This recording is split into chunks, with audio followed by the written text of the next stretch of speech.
ሰላም ጤና ይስጥልኝ እንደምናችሁ ማርቲኒ ከማርቲ ኤ ዛሬ ደግሞ የማዘጋጀው የቀይ ስጋ ወጥ በድንች አርጌ እሰራለሁ። መጀመሪያ የማደርገው እንግዲህ ስጋውን ለብቻው በቁንዶ በርበሬና በጨው አርጌ እቀቅለዋለሁ። ብላክ ፔፐር ኤንድ ሶልት ይሄንን ብቻ ነው የምጨምረው።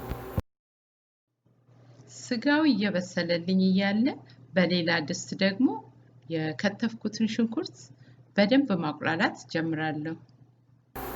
የከተፍኩት ቀይ ሽንኩርትና ቢጫ ሽንኩርት አለ። የግድ ቢጫና ቀይ መሆን የለበትም። አብሬ ልስራ ብዬ ነው እንጂ ወይ ቀይ ሽንኩርት ብቻ ወይ ቢጫ ሽንኩርት ማድረግ እንችላለን። ይሄንን በደንብ አድርጌ አቁላለዋለሁ። ሽታው ራሱ በጣም ደስ ይላል። ገና ሽንኩርቱ መቁላላት ሲጀምር መልኩም እንደምታዩት በጣም ቆንጆ። በዚህ ላይ ከኮረሪማ ጋር ነው የማቁላለው። አንድ ሻይ ማንኪያ የሚያክል ኮረሪማ አደርጋለሁ። ይሄንን ያለምንም ዘይት መጀመሪያ መዓዛውን የሽንኩርቱን መዓዛ እንዲለቅ ያቁላለዋለሁ። እንትን አርጌ ትንሽ ውሃ ብቻ ጠብ አደርጋለሁ። በኋላ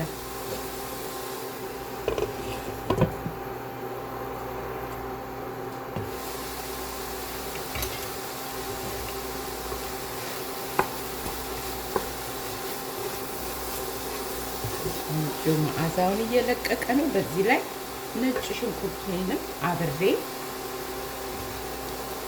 አቁላለዋለሁ። መጨረሻ ላይም ትንሽ አስቀርተን መጨመር እንችላለን፣ ግን ወጡ ላይ ፍጥጥ እንዳይል ብዬ ነጭ ሽንኩርቱን አብሬ ነው የማበስለው። ዝንጅብልም የተከተፈ አብሮ መጨመር በጣም ቆንጆ ነው።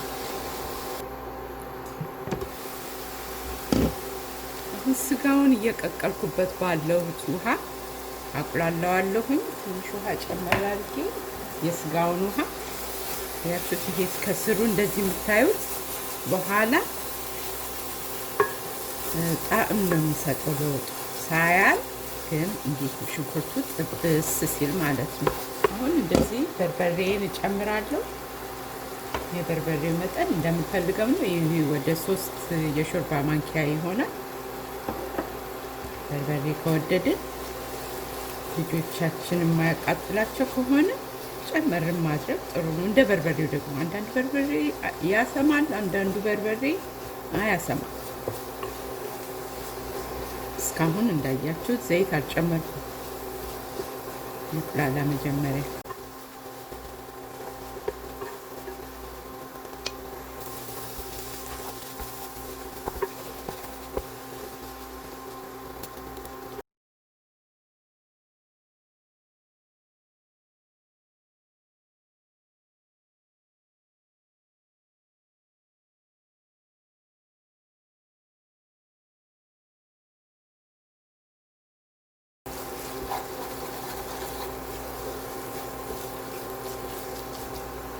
የምጠቀመው ኦሊቭ ኦይል አይደለም፣ ለለውጥ ያህል የወይን ዘይት ነው የምጠቀመው። ኢምፖርትድ ከፈረንሳይ ሀገር የመጣ ነው እንደሚለው ሃይ ሂት ኩኪንግ ይላል። ፍራይ ብናደርግበት ምናምን ብዙ ዘይቱ አይቃጠልም ማለት ነው። እና ወደ 1/3 ብርጭቆ የሚያክል በብርጭቆ ዘይት እንዲጨመር አደርጋለሁ። መጠኑ እንደምንፈልገው ነው። ሽክክ ትበልና ትብሰልልኝ። እየጨረስን ነው። ትክትክ እያለችልኝ ነው። ጨው ጨምራለሁ የሚያስፈልገኝን ያህል።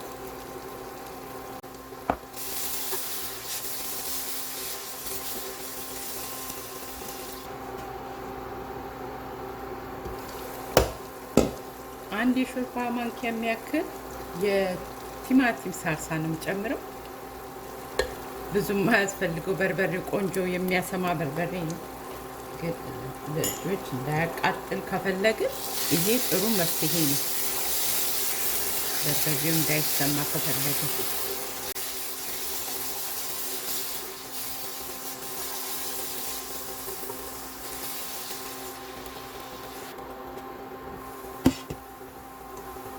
ቅድም የቀቀልኩት ውሃውንም እንደመጨረስ አርጓል። ትንሽ ነው ያለው፣ ግን ይኸውና ስጋው ይሄንን እጨምራለሁ አብሬ ስጋውንም አብሬ አቁላለዋለሁ።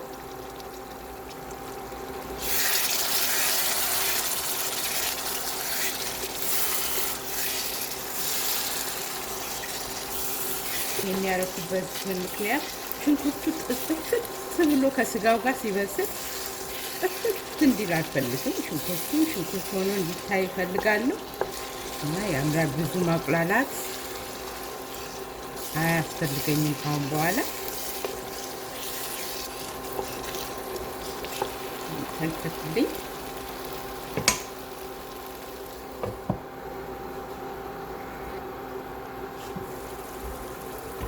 አሁን የምጨምረው ምን መሰላችሁ? ይሄ ያልተለመደ ነው፣ ግን አገራችን ድሮ ዶሮ ወጥ ውስጥ ስኳር ርም የሚጨመርበት ቦታ ነበር። በተለይ ሆቴሎች እቺ ግማሽ ሻይ ማንኪያ ስኳር ብራውን ሹገር ነው ያደረኩት። ማንኛውንም ልናደርግ እንችላለን። ይሄ ምን መሰላችሁ የሚያደርገው የወጡን ቃና አፋችን ላይ ልዩ ቃና እንዲኖረው ያደርገዋል።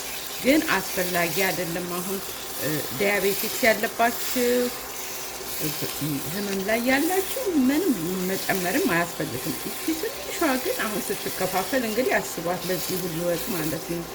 ገና ድንችም እጨምርበታለሁ። ግን የሚያደርገው ጨውና ስኳሩ ሲቀላቀል ከቅመሙ ጋር ከስጋው ጋር ከሽንኩርቱ ጋር ለየት ያለ የሚጣፍጥ ወጥ እንዴት ነው የሚያስብል ወጥ ይሆናል። ስኳሩን አትቀምሱትም።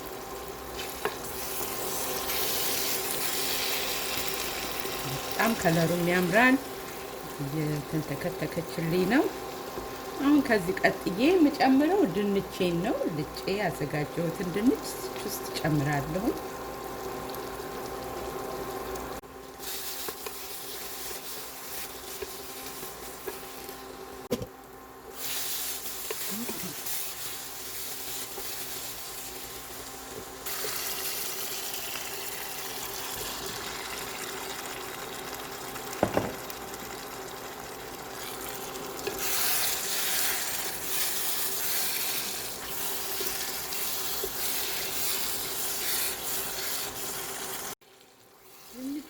ጨመርኩ። እንዳያችሁት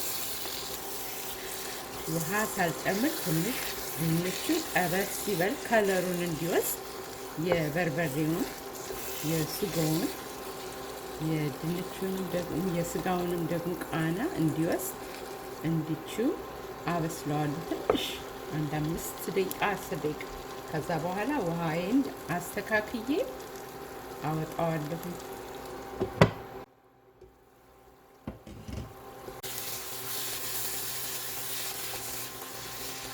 አሁን እዚች ላይ ውሃ አደርግና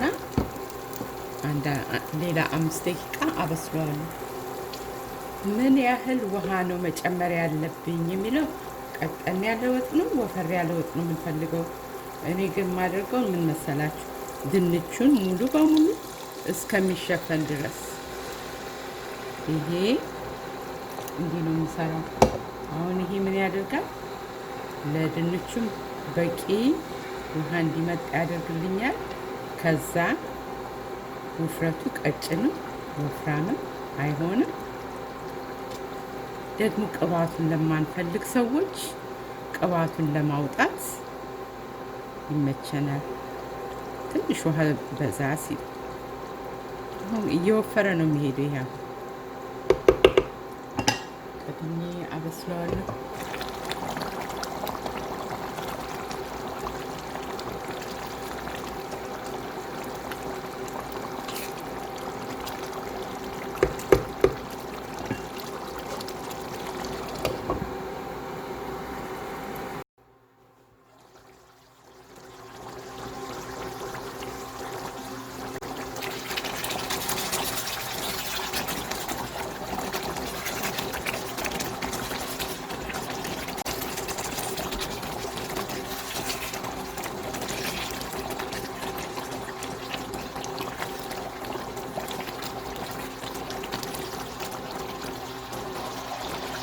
በዚህ ላይ እንግዲህ ቅቤ መጨመር እንችላለን መከለሻ ቅመም መጨመር እንችላለን እኔ ዛሬ ግን ያለ ቅቤም ያለ መከለሻ ቅመምም ነው የምሰራው የጨመርኩ ቅመም ኮረሪማ ቅመም ነው መጀመሪያ ላይ እሱ በቂው ነው መከለሻ ቅመምና ቅቤ ብንጨምር ምንም ጉዳት የለውም ቃናው የበለጠ ቆንጆ እየሆነ ነው የሚሄደው